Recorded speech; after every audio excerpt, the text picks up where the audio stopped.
The October wind pushed through the city like a restless spirit, sharp enough to make people on the sidewalks hunch their shoulders and clutch their coats tighter. Leaves scraped along the cracked pavement, swirling in forgotten corners, caught in the shadows of buildings that had outlived their purpose. The Meridian stood among them, tall and tired, its concrete face gray and scarred from decades of neglect. For most, it was nothing but another relic waiting for the wrecking ball. For Daniel Cross, it was one more number, one more victory in a career built on erasing the old and replacing it with polished glass and steel. His black sedan rolled to the curb, the engine's low purr dying into silence as he stepped out. Italian leather shoes struck the pavement with a deliberate rhythm, each click echoing authority. He moved with precision, his coat unwrinkled despite the wind, his tie a sharp line against his crisp shirt. At 34, Daniel had carved out a reputation few could rival. Colleagues and enemies alike had nicknamed him the Ice King, not just for his unyielding pursuit of profit, but for the way he seemed immune to sentiment. Warmth, nostalgia, compassion, those were distractions. Numbers were clean. Numbers made sense. He paused on the sidewalk, studying the building as though it were already a ruin in his mind. Tomorrow, the demolition crew would arrive, and the Meridian would crumble. In its place, luxury apartments, restaurants, and gleaming offices would rise. He had walked through this process dozens of times before, and each time, he felt the same. Steady calm. This was what he did best, turn decay into profit. But today was different. On the steps leading to the locked glass doors sat a small figure, knees drawn close. Dark hair pulled back into a neat ponytail that seemed almost at odds. With the dust around her, she couldn't have been more than 10. But her stillness caught him off guard. Children usually fidgeted, restless, and careless. But this one sat as though she were waiting for something or someone. Daniel's voice was clipped and businesslike when he spoke. "Excuse me. This building is closed to the public." The girl looked up. Her eyes were steady, far too serious for her age. And for a moment he felt as though he was the one being measured. There was no fear there, no hesitation, only an odd kind of certainty. "I know," she said softly. "I live next door. I'm Sophie." He blinked, surprised by the calm in her tone. Most children shrank from his presence, his sharp voice, his tailored suits, the aura of distance he carried that all kept people at arm's length. But this girl didn't shrink. She studied him, unblinking, as though she could see straight through the layers of steel and ice he wore like armor. "Well, Sophie," he replied, adjusting his cufflinks, "this isn't a safe place. The building is coming down tomorrow. You shouldn't be here." She stood then, brushing dust from her jeans, and with a small tilt of her head, she said the words that made the October air turn sharper, the world tilt ever so slightly off its axis. "Don't go yet. It's behind that wall." Daniel froze, his hand still on his cuff. The wind carried the faint rattle of loose shutters above them, and for the first time in a long time, he felt the prick of something foreign in his chest. Uncertainty. He narrowed his eyes, convinced she was playing some childish game. "What's behind what wall?" he asked, his tone clipped, but edged with curiosity he didn't want her to hear. Sophie's face didn't change. There was no smile, no mischief, only a solemn weight in her words, the one they built after someone got hurt. The city around them moved on, cars rolled past, a dog barked down the street. Voices drifted from open windows, but for Daniel, the world seemed to narrow to a girl with serious eyes, and a sentence that didn't belong to her age. For the first time in years, numbers, schedules, and blueprints slipped from his mind, replaced by a question that pressed heavier than the October wind. What wall? And what truth waited behind it? Asterisk. The silence of the October street followed Daniel long after Sophie's words had left her lips. "It's behind that wall." The phrase clung to him, not at him. Though he tried to shake it off as a child's game, he was a man of figures and demolition permits, of precise calculations where every bolt and beam could be accounted for. And yet, as the girl's dark eyes lingered on him, he felt the fragile order of his world shift. Just enough to leave a crack, he pushed open the heavy glass doors, their hinges groaning like a protest from the building itself. The lobby greeted him with the kind of tired grandeur only mid-century designs could muster: marble floors dulled with age, brass railings tarnished, and dust motes floating in the weak afternoon light. Normally, he'd walk through without a second glance, mentally ticking boxes from his inspection checklist. But now, each echo of his footsteps felt too loud, too hollow. As though the place itself knew secrets he wasn't meant to discover, Sophie padded after him, her sneakers squeaking faintly against the marble. She didn't ask permission to follow, didn't explain herself. She simply belonged there, as though the building had called her to. Daniel frowned but said nothing. He had neither the patience nor the time for children's imaginations, and yet the silence stretched on until it pressed against his chest.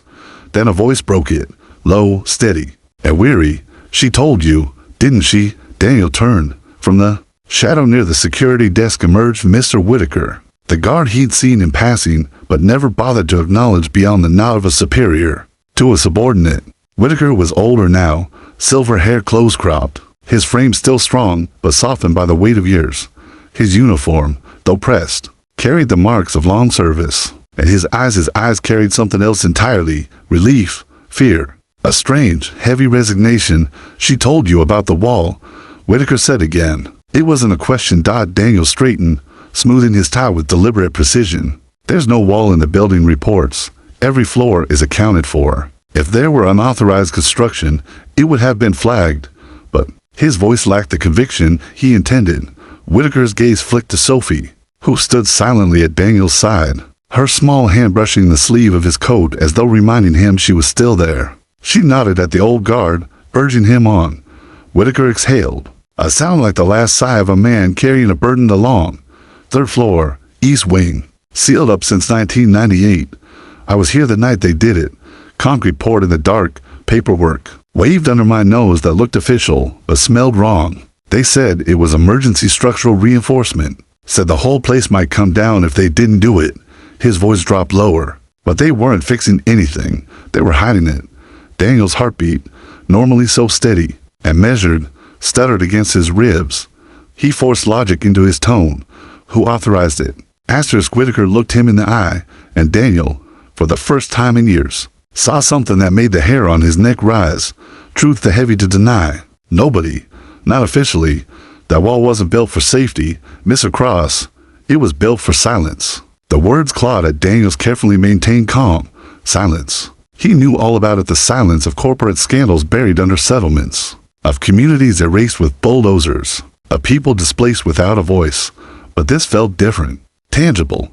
Close. Sophie stepped forward then, her small shoulders squared with surprising strength. "Mr. Whitaker never lies," she said softly. "He told me that buildings are like people. They keep stories in their bones, and sometimes those stories push until they break through the cracks." Daniel stared at her, unsettled. How could a child speak with such weight? How could she know the words that were beginning to shake the foundation of his composure? "What kind of accident?" he asked, his voice quieter than he intended. Whitaker's gaze drifted to the far wall, as if seeing through it into another time. September 15, 1998. Scaffolding collapse. There was someone. Jimmy Martinez. That's the name you need to remember. The night they sealed it, I heard them whisper it, like a curse they couldn't wash off their hands. The lobby seemed to grow colder, the October wind rattling the loose panes of glass above them. Sophie's eyes never left Daniel, watching him as though waiting for something inside him to crack the way plaster cracks under pressure. For the first time in his career, Daniel crossed the Ice King, master of demolition and profit, felt the walls closing, and not around a building, but around himself, and somewhere deep inside, where numbers and profit margins could not reach, a whisper echoed, "It's behind that wall." The climb to the third floor felt longer than it should have, every step echoing against the stairwell's cracked tiles. Daniel gripped the cold steel of the banister as if steadying himself, though he'd never admit it. He wasn't a man given to nerves. For years, he had walked into collapsing tenements and decayed factories, assessing their bones with the detached eye of a surgeon. Yet now, each flight of stairs seemed to whisper with the weight of unseen eyes, the creak of the old structure carrying something more than age. Sophie walked a half-step behind him, her sneakers scuffing softly, steady and sure. As though she had walked these halls 100 times before, she wasn't frightened. If anything, she moved with purpose, as though she was leading him rather than following. Whitaker trudged behind them, his flashlight beam cutting across peeling wallpaper and abandoned notices still taped to doors. Daniel hated how his heart quickened at the sound of the old guards breathing slow, heavy, burdened. The third floor landing greeted them with a corridor that stretched into shadow. lined with office doors bearing tarnished brass nameplates. Dust coated the floor in an unbroken sheet, undisturbed for years. It was a corridor forgotten by time, except for one thing. Halfway down, the wall changed. Daniel saw it instantly. He wasn't an architect, but his eye for precision was unmatched. This wall did not belong. The concrete was rougher, the lines imperfect, the paint slightly mismatched from the rest of the corridor. Where the hallway should have continued, it ended abruptly in this crude blockade. His breath left him in a slow exhale. Sophie stepped forward, her small hand trailing along the surface, fingertips brushing dust into the air. "Here," she said, quietly, "this is the wall." Daniel's mind began to tick, faster than it ever had at boardrooms. Unauthorized construction, hidden structures, liability, lawsuits, potential scandals buried under concrete. But deeper than that, deeper than profit and risk, was something he didn't want to name: fear. Whitaker raised his flashlight higher, the beam catching on hairline cracks in the surface. "I told you," he said, his voice flat with memory. That night, 3 men came with trucks and bags of concrete mix, worked from midnight until dawn. I kept asking questions, but they shoved papers at me, papers with seals I thought were real. They said if I wanted to keep my job, I'd shut up and sign off. And I did. God help me, I did. Daniel turned toward him sharply. "Why didn't you report it? Why keep it buried all these years?" Whitaker's eyes, weathered and worn, found Daniel's without flinching. "Because I saw the fear in their faces. Men don't build walls in the dark unless they're hiding something no one wants found. And I wasn't brave enough then to dig through it." The corridor seemed to close in around them. Daniel touched the wall with his palm. Cold concrete meeting warm flesh. A strange shiver ran up his arm, as though the wall itself carried a pulse. Sophie's voice broke the silence, steady, cutting through like a blade. "Jimmy Martinez." Daniel's head snapped toward her. "How do you know that name?" Her gaze didn't falter. "Because the building remembers, and sometimes, if you listen, it tells you. You just have to believe it." Daniel scoffed softly, but the sound rang hollow, even to his own ears. He wanted to dismiss her words as childish, fancy, but the unease twisting in his gut told him otherwise. Whitaker cleared his throat. Jimmy was a worker, young, maybe 23. He'd been on the crew since spring. Good kid, strong, quick to laugh. That night, he was here, and when the wall went up, his voice cracked, the flashlight trembling slightly in his grip. He never came out. Daniel's heart hammered. "You're saying," "I'm saying," Whitaker interrupted, "that this wall isn't just concrete. It's a grave." The word struck harder than any corporate scandal Daniel had ever faced. For the first time in years, he couldn't summon numbers to steady him. The Ice King, the man who had never flinched from wrecking balls or angry protests, stood frozen. The corridor air thickened, heavy with dust and silence. Sophie stepped closer to him, her small voice weaving through the weight of it all. "You can't walk away now. If you do, he'll stay forgotten, and some walls aren't meant to stand." Daniel swallowed hard, his throat dry. The October wine howled faintly through the cracks in the building, like a voice carried from the past. He pressed his hand harder against the wall, as though he could feel the truth pushing back from the other. Side dot, and for the first time in his life, Daniel Cross realized that breaking down this wall might cost him everything he had built, but not breaking it might cost him his soul. Asterisk. Daniel sat at his penthouse desk long after the city outside had gone to sleep, the skyline glittering through his floor-to-ceiling windows. Like a constellation of sharp promises, he should have been reviewing contracts, double-checking financial models, preparing for the demolition crew that would reduce the Meridian to rubble at dawn. Instead, the glowing screen before him displayed a file he had never thought to open, archives of his father's company, Cross Development, circa 1998. The folder smelled of dust and secrets, even in digital form. Permits scanned crooked, signatures bleeding faintly across faded paper, names of contractors he had never heard spoken aloud. His fingers tightened around the mouse as he clicked through them, the hum of the city below growing fainter with each revelation he had expected to find. Sloppy record keeping, maybe an old find overlooked. What he found instead made his pulse throb like a war drum. There it was, an emergency work order dated September 16, 1998. Purpose: structural stabilization, East Wing, 3rd floor, stamped, signed, approved. At the bottom, a name written: in careful strokes that Daniel knew better than his own, his father's, Richard Cross. The Ice King's composure fractured. He shoved back from the desk, his chair rolling against the glass wall with a thud. For years, he had worshipped his father's legacy, building upon it with ruthless efficiency, believing Richard Cross had handed him a foundation of stone. But now, staring at that signature, Daniel saw cracks spidering across the myth. He closed his eyes and remembered Whitaker's voice in the lobby, the tremor beneath the old man's words. They built it for silence, and Sophie, her small hand brushing his coat sleeve, whispering about buildings that remembered. He had dismissed them, both as sentimental, but here, in his own archives, was proof that his empire was born on a lie.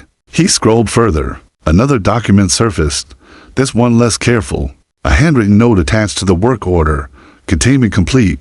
Martinez accounted for. Legal risk minimal. The word sent ice down his spine. Accounted for. Not saved. Not rescued. Accounted for. He tried to breathe, but the air tasted of concrete dust. He saw Sophie's eyes again, to old for a child, to knowing. How had she spoken Jimmy Martinez's name when no record of it should have survived? How had she led him to the wall as if she had walked that hall 1,000 times in dreams? Daniel forced himself upright, pacing the room.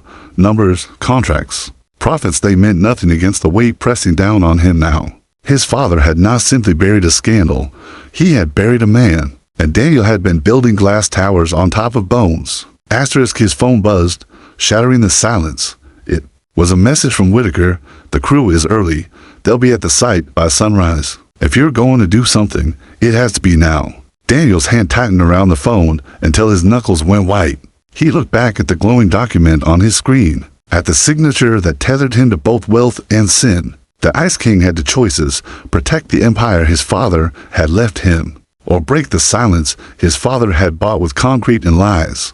The October wind rattled against the glass high above the sleeping city. For the first time, Daniel didn't feel untouchable. He felt hunted by truth, by ghosts, by a little girl with dark eyes who had cracked his armor with 5 words. It's behind that wall. When he finally shut the laptop, the decision was made. Though he could hardly believe it was his own hand closing the lid. He would not let the meridian fall until the wall was broken. But the cost of swinging that hammer might not just be the end of his father's legacy, it might be the end of him. Asterisk, dawn broke like a muted bruise across the skyline. The city's towers cutting into a sky of pale gray and orange. At the meridian site, the demolition crew had already gathered, their yellow hard hats bobbing like restless birds as they unloaded drills, sledgehammers, and heavy equipment. Engines rumble. The air was thick with the smell of gasoline, sweat, and the raw anticipation of destruction. Daniel's black sedan pulled up at the curb, cutting through the organized chaos. The foreman, a broad man with oil-stained gloves, glanced up from his clipboard, frowning. "Mr. Cross, you're early. We were just about to get started. Whole place will be down by noon." "No." Daniel's voice cracked through the morning, like steel on steel. He stepped out, his tailored suit at odds with the dust-stained workers. "No one touches this building until I say so." The foreman blinked. "But the schedule, asterisk, cancel it." Daniel snapped. His words were ice, but his heartbeat was wildfire. Every eye turned toward him, waiting for an explanation. He gave none. Instead, he strode past them, leather soles striking the pavement with urgency, and pushed into the building's hollow lobby. Sophie was already there, sitting on the cracked marble steps as though she had been waiting all night. She looked up at him with those unsettlingly calm eyes and said nothing. She didn't need to. She knew Whitaker joined them moments later, his flashlight slung in one hand, his face grim. "You're really going through with this?" Daniel's jaw tightened. "If there's something behind that wall, I'm not letting machines bury it forever." The 3 of them climbed in silence to the 3rd floor. The air grew colder with each step. Dust thick enough to choke, the corridor stretched before them like a throat narrowing to a secret. At its end, the wall loomed rough, mismatched concrete, blocking where a doorway should have been. It looked less like construction and more like a scar, hastily stitched to hide a wound. Daniel's hands trembled as he took the crowbar Whitaker carried.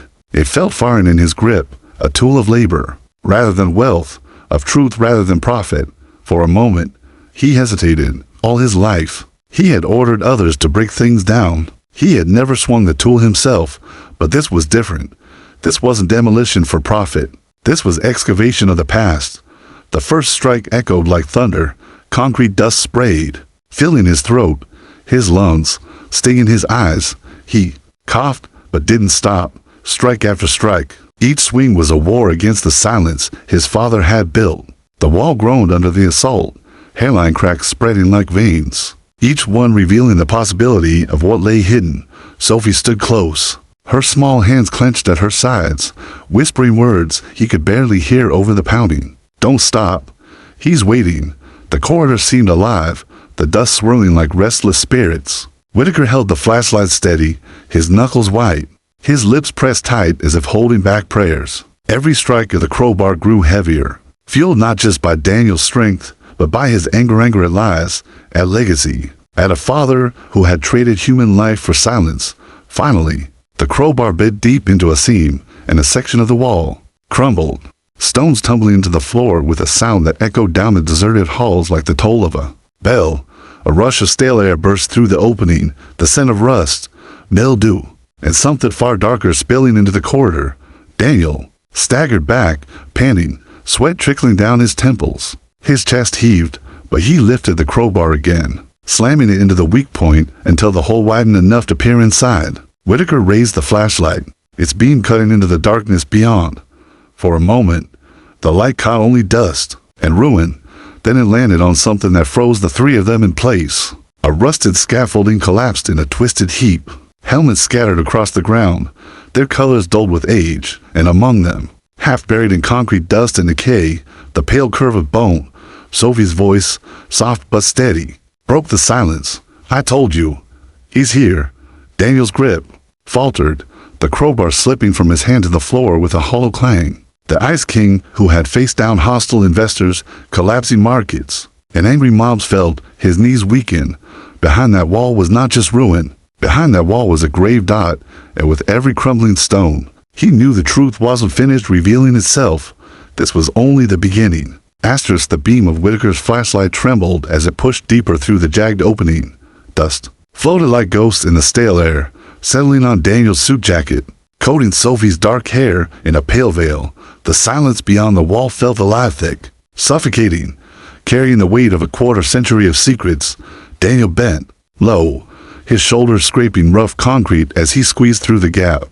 The air was cold and heavy, and the smell hit him first. Rust, mildew, and something older. Metallic, sour. His throat clenched as he inhaled. Sophie slipped in behind him, small enough to move easily, while Whitaker forced his bulk through last. His flashlight beam jerking across the hidden chamber.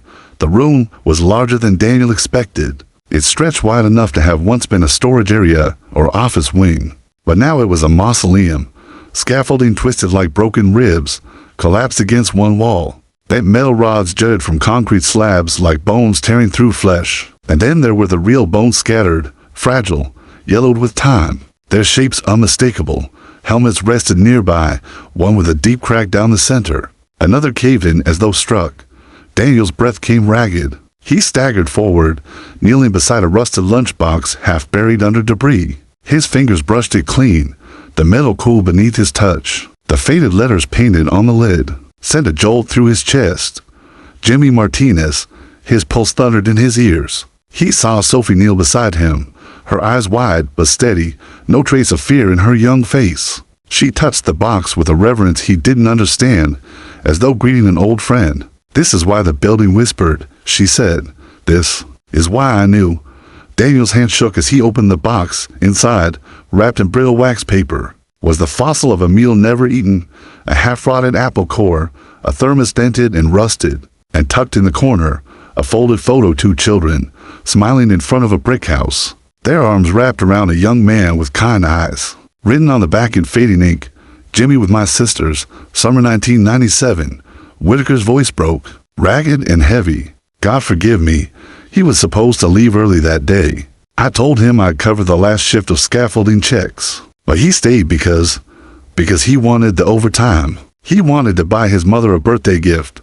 His eyes glistened in the flashlight's glare, and I watched them build this wall over him. I knew, and I said nothing. Daniel's jaw tightened until his teeth ached. He rose, fist clenched at his sides, the photo still burning in his hand. His father's signature haunted him, containment complete. Martinez accounted for. Legal risk minimal. Now he understood what it meant. His father hadn't just buried a man. He had buried a conscience, expecting silence to last forever. But Sophie was not silent. She stood in the middle of the room, her small frame outlined by Whitaker's trembling light, and whispered with startling clarity, "He was my uncle." The words punched through the air like a hammer through glass. Daniel froze. Whitaker gasped audibly. Sophie's eyes shone, though no tears fell. "My mom was his sister. She never told me much, only that he worked here and never came home. She always said he got lost in this building. I thought she meant he left, but she meant this. She meant here, behind this wall." Daniel's breath caught in his throat. The girl's strange certainty, her insistence on the wall, the way she had known Jimmy's name without being told it, all aligned with a terrible precision. She had not been playing. She had been carrying the fragments of a family tragedy, handed down in whispers and half-truths, until the building itself had filled in the rest. Whitaker dropped to his knees among the scattered bones, his face buried in his hands. "All these years, I've lived with this silence, and now it's hers too." Daniel's chest tightened with a fury that tasted like grief. He thought of the glass towers he had built, of profits stacked like stones, and realized, for the first time, that the foundation was rotten. Not numbers, not clean lines of profit and loss, but blood, betrayal, and silence. His father had traded a man's life for reputation, and Daniel had inherited the empire built on that grave. He wanted to scream, but his voice emerged low and cold. "The world will know. I'll make sure of it." Sophie's small hand found his, her fingers curling around his clenched fist. "Then you'll be different," she said softly. "You'll break the wall he never could." The Ice King's armor cracked in that instant. Not shattered, not yet, but cracked deep enough for something human to bleed through. The flashlight flickered, shadows stretching across the bones, as though the room itself was exhaling after decades of silence, and Daniel Cross realized with chilling clarity that tearing down walls wasn't just his business anymore, it was his burden. The real demolition had only begun. The morning sun rose higher over the meridian, spilling gold across a city that had no idea what was buried in its bones. Outside, the demolition crew grew restless, engines idling, the foreman pacing as he barked into his radio. Investors were calling. Timelines were slipping. Every minute of delay cost money. But inside the building, in that hidden room of dust and silence, money no longer mattered. Daniel Cross stood with the photo of Jimmy Martinez still clutched in his hand, its edges bent beneath his grip, his eyes, once sharp and cold as steel, now burned with something unfamiliar: shame, fury, and a fragile determination he couldn't yet name. His empire had been built on silence. His father's name had been polished into legend. But the truth was here, skeletal and undeniable, staring up from the rubble. Whitaker knelt among the bones, whispering prayers with a voice that trembled like old glass. Sophie stayed close to Daniel, her hand warm against his. She wasn't afraid. She looked at him with an intensity that seemed to demand he choose between being the Ice King his father had raised, or something more, something human. "We can't cover this up," Daniel said at last, his voice low but resolute.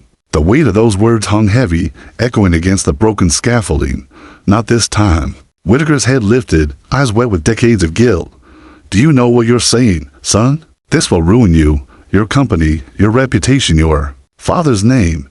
Daniel's jaw tightened, but he didn't flinch. "Then let it ruin me, because if I walk away now, I'm no better than the man who signed that paper." He lifted the photo higher, the flashlight beam catching its surface. He didn't just bury a worker. He buried a family. He buried her uncle. Sophie's voice, quiet but unwavering, filled the silence. "Some walls aren't meant to stand." The words cut straight through him. The Ice King's fortress of numbers, contracts, and cold detachment cracked for good. Daniel Cross inhaled deeply, his lungs burning with the dust of a building that had kept too many secrets, and made his decision. By noon, reporters crowded the meridian. Police cars lined the street, their lights flashing red and blue against the gray facade. Workers stood frozen, watching their demolition site turn into a crime scene. Daniel stood at the building's entrance, flanked by Sophie and Whitaker, the photo of Jimmy Martinez still in his pocket. The press swarmed, microphones thrust forward, questions hurled like stones. "Mr. Cross, what's happening? Why has demolition been stopped?" Are the rumors true about human remains inside the building? Daniel raised a hand, his voice carrying with the weight of truth, not power. Yes, human remains were found. His name was Jimmy Martinez. He was a worker who never left this building in 1998. My father Richard cross-signed the documents that sealed him behind a wall for 25 years. That truth has been hidden. Today, it ends. Gasps rippled through the crowd. Camera shutters clicked furiously. Reporters shouted over one another, but Daniel didn't waver. His voice grew stronger, cutting through the chaos.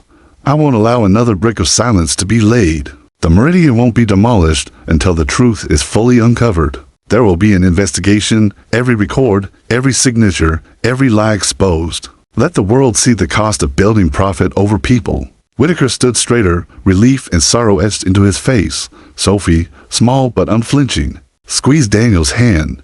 For her, this wasn't just about justice, it was about family. Her mother's whispers, her uncle's absence, the grief. Carried in silence, it was all here, now given a voice. The final reveal came days later. DNA tests confirmed what Sophie had whispered in that hidden room. Jimmy Martinez was her uncle. The photo in Daniel's pocket wasn't just evidence of betrayal.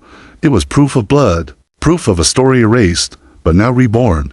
The fallout was immediate. Stocks plummeted.